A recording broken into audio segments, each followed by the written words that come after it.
প্রতিটি পাহাড়ি সকাল যেন নতুন কোনো গল্পের প্রথম পাতা। আর আজ সেই গল্পেরই নতুন একটা অধ্যায় শুরু হচ্ছে। দাওয়াই পানির মেঘ ভেজা নীরবতাকে বিদায় জানিয়ে আমরা আজ বেরিয়ে পড়েছি আরেকটি অজানা গন্তব্যের উদ্দেশ্যে। গন্তব্য জামুনি।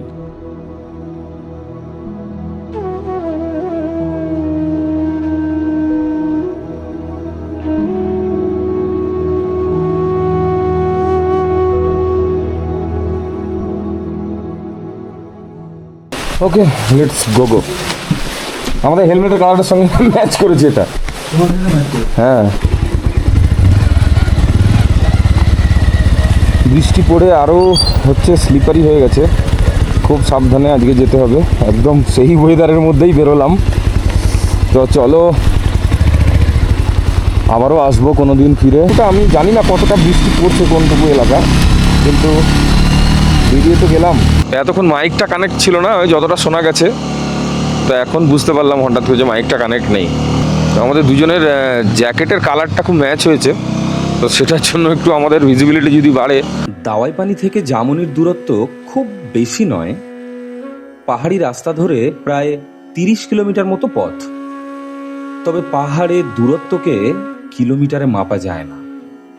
এখানে পথের হিসাব হয় বাঁকে বাঁকে, মেঘে মেঘে আর সৌন্দর্যে। ক্যামেরার লেন্সের কি অবস্থা জানি না, এই আরেকবার আমি আঙুল দিয়ে মুছে দিচ্ছি। ক্যামেরাটা সাহস করে ভাইয়ের কথায় হচ্ছে লাগিয়ে রেখেছি, ও তো বলছে কিছু হবে না। তো ভিডিও এই জায়গাটায় যদি একটু খারাপ আসে তাহলে একটুখানি মানিয়ে গুছিয়ে নিতে হবে। সবাই দেখে নিও, মানে সিচুয়েশান এমন, বুঝতেই পারছো। আর কাঁচটা তোলা আছে যে ফগ হয়ে যাবে বলে, তো পুরো মুখটা আমার ভিজে যাচ্ছে, মানে যেটুকু খোলা আছে চোখের অংশটুকু, এমন অবস্থা। তো সবাই মোটামুটি লাইট জ্বালিয়ে আসছে এবং বৃষ্টিতে রাস্তা খুবই স্যাঁতস্যাঁতে, সুতরাং খুবই সাবধানে আরাম করে যেতে হবে হর্ন দিতে দিতে। আমাদের সেরকম সোকল্ড কোনো তাড়া নেই। আমরা জেনারেলি দুজন কি হয়, দেরি করে ঘুম থেকে উঠি। তো আজকে আমি একদম 5:30টায় উঠেছি। উঠে একটু লোভ হয়েছিল, মানে লোভ হয়নি একেবারে সেটা বলা ভুল, লোভ হয়েছিল যদি সকালবেলায় একটু কাঞ্চনজঙ্ঘাটা দেখা পাই, তাহলে অন্তত ক্যামেরায় আমরা একটু দেখাতে পারবো। এদিক দিয়ে উঠে এসেছিলাম না? শিওর? ম্যাপ দেখছিস নাকি? নয়া বস্তি। বাবারে, নিচে তো কিছুই দেখা যাচ্ছে না। মারাত্মক ব্যাপার, নিচে কিছুই তো দেখা যাচ্ছে না। গাড়ি আসছে, গাড়ি তো চলে যাচ্ছে। ও আচ্ছা আচ্ছা, যে দাওয়াই পানি লেখা জায়গাটা। গুড, সোজা যাবো আর কি।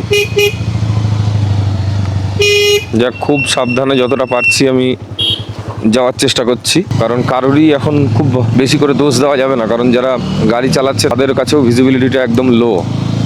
আমি একদিকে একটা ইন্ডিকেটার জ্বালিয়ে যাচ্ছি, আমার যেহেতু ডাবল ইন্ডিকেটার কানেকশন নেই। খুব সাবধানে সাইড দিয়ে যাব যতক্ষণ এই ফগি ওয়েদার। আরে ভাই, উপরটা দেখ, দারুণ লাগছে, দারুণ। ও জান্নাত। এ তো মায়াপুরি, পুরো মায়ার নগর, স্বপ্নের রাজ্য। ওয়াও, উপরটা জাস্ট মানে ভিউটা দেখ ভাই। রাস্তা থেকে নজর খুব একটা সরানো যাবে না, তো আমি তার মধ্যে দিয়েই তোমাদেরকে দেখানোর চেষ্টা করছি। দেখো কি অদ্ভুত একটা পরিবেশ। ওয়াও, উপরে সব পাইন ফরেস্ট একদম ঢেকে গেছে। তো আমি কোথায় কোন সময় কাটাচ্ছি ভাই, ও ফিলিং ভাই, কিচ্ছু দেখা যাচ্ছে না সামনে, টোটাল সাদা একদম। মানে তোমার 15-20-30 কিলো, সরি 15-20-30 মিটার অবধি হয়তো হাইয়েস্ট ভিজিবিলিটি পাচ্ছি আমি। এই যে কর্নারগুলোতে I have to be very careful, otherwise problem হতে পারে। তো মানে গহন অরণ্যে হারিয়ে যাওয়ার মতো একটা ব্যাপার, ফিলিং। আমি মানে এটা বলে আমি ব্যক্ত করতে পারছি না যে কিসের মধ্যে দিয়ে যাচ্ছি আর কি, মানে এমন একটা ফিলিং আসছে। বাবা, সবাই ছবি তুলতে নেমেছে আর আমরা এগিয়ে যাচ্ছি এই মেঘ পেরিয়ে, মেঘের মাঝখান দিয়ে। তা মেঘ কোথায় থাকে? ছোটবেলা থেকে আমরা জানতাম মেঘ থাকে আকাশে, তাহলে কি আমরা আকাশে আছি? তাহলে এই আকাশে থাকার অভিজ্ঞতা কি, এটা কি ভাষায় বলা যায় যে আকাশে যদি আমি এই আমার বেঁচে থাকাকালীন আমার মানব জন্মে আমি আকাশে বিচরণ করছি, মানে মেঘের মাঝামাঝি বিচরণ করছি? বাবা, ভাবা যাচ্ছে না। আমি খুব একটা মানে ওই ভাষার রস মিশিয়ে হয়তো বলতে পারছি না সেইভাবে, তবে যতটা পারছি আমার এক্সপ্রেশন, আমার গলার ভঙ্গিমা, তাতে নিশ্চয়ই সবাই বুঝতে পারছে। মানে অন্তত এইটুকু অনুভূতি আমাদের প্রত্যেকটা মানুষের মধ্যেই আছে, যে কথা শুনলে মানুষের বোঝা যায় যে মানুষ কীরকম অবস্থায় আছে। দার্জিলিং শহর থেকে প্রায় 12 থেকে 15 কিলোমিটার দূরে অবস্থিত এই জায়গা জামুনি। চা বাগান, বন আর ছোট ছোট পাহাড়ি জনপদ পেরিয়ে পৌঁছতে হয় সেখানে। যত এগোনো যায় ততই বদলে যেতে থাকে পাহাড়ের রূপ। জানি নে কিছুতে কেন যে মনো লাগে না, ঝড়ো ঝড়ো মুখর বাদর দিনে, আজি ঝড়ো ঝড়ো মুখর বাদর দিনে। রাস্তাটা একটাই ছিল, তোমাকে তোমাকে কালকে ভিডিওটা পাঠিয়েছিলাম, ইউটিউবটা খোলো, রাস্তাটা একটাই। ওই ইউটিউবের ডিটেলসে যাও। ভিডিও যাওয়া লাগবে না, ব্রিজ মেরে চলে এই তো, এটা জোড়বাংলো তো নাকি? না, জোড়বাংলো এখান থেকে 5 কিলোমিটার। আর हो बरसात के मौसम में तन्हाई के आलम में, हो बरसात के मौसम में तन्हाई के आलम में, मैं घर से निकल आया, बोतल भी उठा लाया, अभी जिंदा हूँ तो जी लेने दो, जी लेने दो, भरी बरसात में पी लेने दो। ओ आकाश, लुक एट द ऊपर टॉप साइड।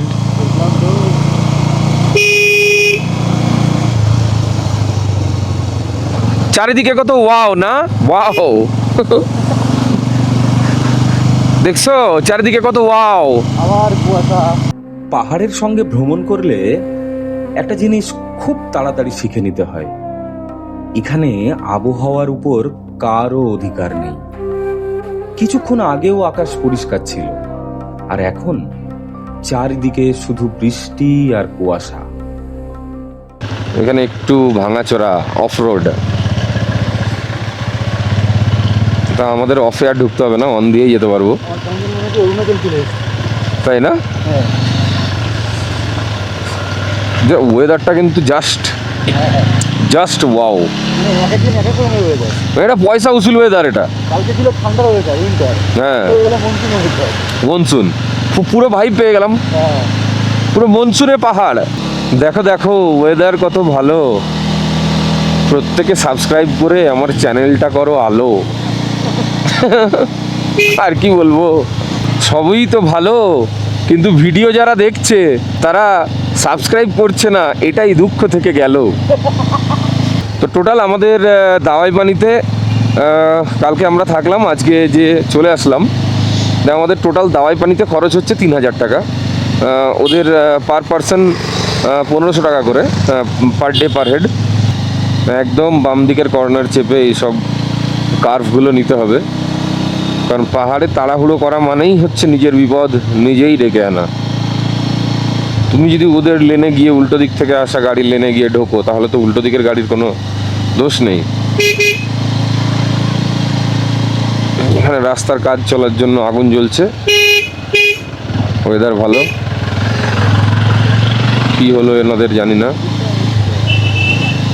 তো লাইটটা আবার জ্বালাতে হবে মনে হচ্ছে। বেঁচে গেলাম, আমি খেয়াল করিনি গাছের ডাল ঝুলেছিল। ক্যামেরাতে রেকর্ড হয়েছে, নিশ্চয়ই দেখা যাবে।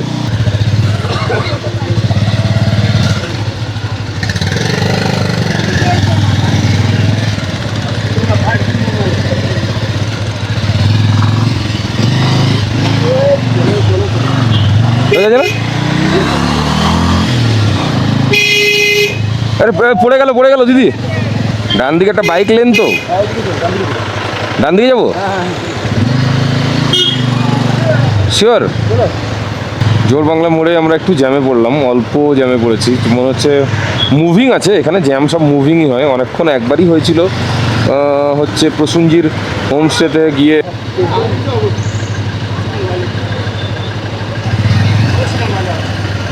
गाड़ी है नहीं, इधर जाएंगे, इधर वहाँ से भेजा हमको सर ने। जगह नहीं है, जाता हूँ थोड़ा सा आगे जाता हूँ। कहाँ जाएगा? सीधा जामुनी जाएंगे।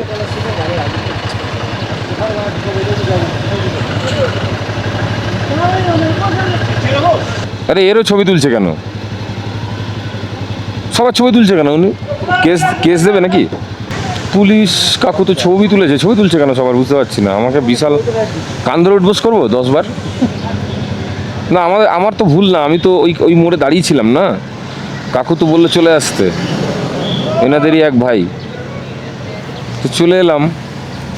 চলে এসে এবার এখানে ফাঁসলাম। টয় ট্রেনও ফেসে আছে, যেতে পারছে না, 2 নম্বর প্ল্যাটফর্মে আটকে আছে। ঘুম স্টেশন ম্যানেজার ঘরে চুপচাপ বসে আছে। এখানে টয়োটা গাড়ির অ্যাড হচ্ছে, হাইড্রার, আরবান ক্রুজার। সেবার কোথায় অ্যাড হচ্ছে না, হচ্ছে ঘুম স্টেশনে, টয় ট্রেনের সামনে। এই হচ্ছে জ্যামটা ছাড়লো জাস্ট। যে এনজেপি তো মাত্র 3 ঘন্টা, 3.5 ঘন্টা বা 2.5 ঘন্টার রাস্তা, যেখানেই তুমি থাকো তার ডেস্টিনেশন অনুযায়ী। তো তাই বলে আমি একটু দেরি করে বেরোবো, 2 ঘন্টার মধ্যে পৌঁছে যাবো। এই যে দেখো অবস্থা, 2 ঘন্টার রাস্তাটা পাক্কা 4 ঘন্টা মানে লাগবে তোমার।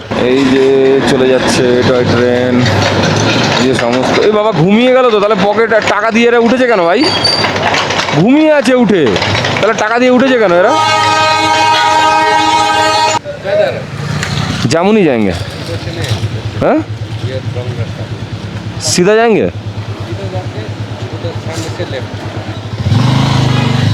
গুগল তো সকাল থেকে রং গাইড করছে, একদমই পুরো ফুল রং গাইড করছে গুগলটা তো ফুল রং গাইড করছে। তাহলে এখন আমরা এই দার্জিলিং ম্যালটা পেরিয়ে একটা লোকাল ড্রাইভারকেও জিজ্ঞাসা করলাম, তো ও যে রাস্তাটা বলে দিল সেই রাস্তা দিয়ে আমরা ধীরে ধীরে এগিয়ে যাচ্ছি। আস্তে আস্তে আবার ফগি ওয়েদার, একদম মেঘে ঢাকা রাস্তা, সাদা, খুব একটা ভিজিবিলিটি নেই, কম। আস্তে আস্তে এখন এগিয়ে যাচ্ছি জামুনির দিকে। জামুনি রঙ্গিত নদীর তীরে, টাইম 12টা 7। বৃষ্টির মধ্যে পাহাড়ের রং বদলে যায়, চা বাগানের সবুজ আরো গভীর সবুজ হয়ে ওঠে, পাহাড়ের ঢাল আরো রহস্যময় হয়ে ওঠে, আর ভেজা বাতাসে মিশে যায় এমন এক গন্ধ যার কোনো নাম নেই, তবু সেই গন্ধ মনে থেকে যায় বহুদিন। বৃষ্টি ভেজা পথ পেরিয়ে অবশেষে পৌঁছে গেলাম জামুনিতে। দার্জিলিংয়ের পরিচিত ভিড় থেকে অনেকটাই দূরে, পাহাড় আর নদীর মাঝখানে লুকিয়ে থাকা এক শান্ত পৃথিবী। এখানে তো অসাধারণ বৃষ্টি হচ্ছে, মানে ঝমঝম করে বৃষ্টি হচ্ছে। আমি এখানে জিজ্ঞাসা করলাম দোকানে, তো এনারা দাদারা বললেন যে সকাল থেকে বৃষ্টি হচ্ছে নাকি, আজকে তো আর কমবেই না। তো এবার আমাদের যে প্ল্যানটা ছিল নদীর ধারে যে ক্যাম্পিং করার, একটু রান্নাবান্না করবো ভেবেছিলাম, সেটা তো মনে হচ্ছে করা হবে না। তো এখন দেখাচ্ছি তোমাদের আমি। এই সামনে আমরা একটা দোকানে দাঁড়িয়েছি, এত ঝমঝম করে বৃষ্টি হচ্ছে। তো ওই সামনে, ওই যে সামনের দিকে দেখা যাচ্ছে, ওই যে ওইটা আমাদের হোমস্টে। তো এখন এই পেছনের রাস্তা দিয়ে, এদিকে রাস্তা আছে, এদিক দিয়ে বাম দিকে নিচে নেমে, তারপরে এই যে সামনে ব্রিজ দেখা যাচ্ছে, এই ব্রিজের তল দিয়ে আমাদের যেতে হবে। আমরা উপরে ছিলাম, এই ব্রিজের উপরে ছিলাম, এই নিচ দিয়ে নেমে এই ব্রিজের তল দিয়েই যে রাস্তা আছে হোমস্টেতে যাওয়ার, এখান দিয়ে যাচ্ছি। তোমাদের ক্যামেরাটা ভিজে যাচ্ছে যদিও বা, তবুও শেষটুকু এত দূর করে এসে এইটুকু দেখাবো না সেটা কেমন লাগছে। এই যে উপরে ব্রিজটা থেকে গেল, আমরা এই উপর থেকেই এলাম। বাম দিকে সুন্দর আসার রাস্তা আছে। এখানে এই যে শিবের একটা বড় মূর্তি আছে, হ্যাঁ। আমাদের হোমস্টে সম্ভবত ওইটা, হ্যাঁ। তো আমরা রঙ্গিতের ওই পারে যাওয়া যায় নাকি হেঁটে? হ্যাঁ হ্যাঁ হ্যাঁ হ্যাঁ। এই নদীটাকে ফিল করার জন্যই আমরা আসতে চেয়েছিলাম, যে নদীর ধারে একটু রান্নাবান্না করব। এই জামুনি এখন ধীরে ধীরে জনপ্রিয় হয়ে উঠেছে। একসময় স্থানীয় মানুষদের পিকনিক স্পট হিসেবে পরিচিত এই জায়গাটি আজ প্রকৃতিপ্রেমীদের কাছে হয়ে উঠেছে বিশেষ আকর্ষণের কেন্দ্র। চারদিকে পাহাড়, বন, চা বাগান আর নদী, সব মিলিয়ে যেন প্রকৃতি নিজের হাতে সাজিয়েছে এই উপত্যকাকে। আমাদের থাকার জায়গা জামুনি রিভার সাইড হোমস্টে। নামের মধ্যেই যার পরিচয় লুকিয়ে আছে, কারণ এখানকার সবচেয়ে বড় আকর্ষণ কোনো ঘর নয়, বরং সেই নদী যে অবিরাম বয়ে চলেছে তার পাশ দিয়ে। প্রথমবার রঙ্গিত নদীকে সামনে থেকে দেখে আমরা দুজনেই কিছুক্ষণ চুপচাপ হয়ে গেছিলাম। কিছু সৌন্দর্য আছে যা ভাষা কেড়ে নেয়। পাহাড়ের বুক চিরে পাথরের গায়ে গান গেয়ে নিরন্তর বয়ে চলেছে রঙ্গিত। হিমালয়ের কোলে জন্ম নেওয়া রঙ্গিত নদী পরে গিয়ে মিলিত হয়েছে তিস্তার সঙ্গে, কিন্তু এই মুহূর্তে তাকে দেখে মনে হচ্ছে সে কোথাও পৌঁছানোর জন্য নয়, শুধু বয়ে চলার আনন্দেই মগ্ন। ভ্রমণ মানে শুধু নতুন জায়গা দেখা নয়, ভ্রমণ মানে নতুন অনুভূতি খুঁজে পাওয়া।